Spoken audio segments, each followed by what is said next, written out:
আমি সাথী। আমি টনি। কি করো তুমি? কি করবো, এই আব্বার সাথে মাঠে চাষবাস করি। ঠিকই ধরেছি, আসলে গরিব।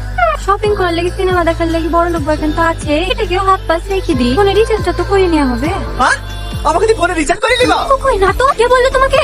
এই ওই শুরু করে দিয়েছি না রে, এখন মনে মনে বললো ওর বড় লোক বয়ফ্রেন্ড আছে, আমাকে হাত পাত রাখছে। এই খাসি আবার মনের কথা শুনতে পায় নাকি?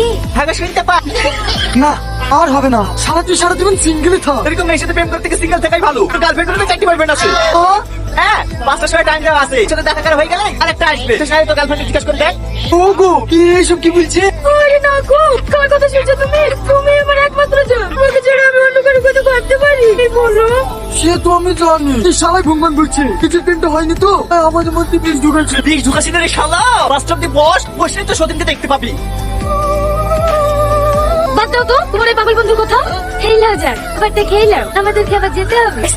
পালানোর লেগে আগামী করছে, ধরা পড়ে যাবে যে। এই তুই চুপ কর তো।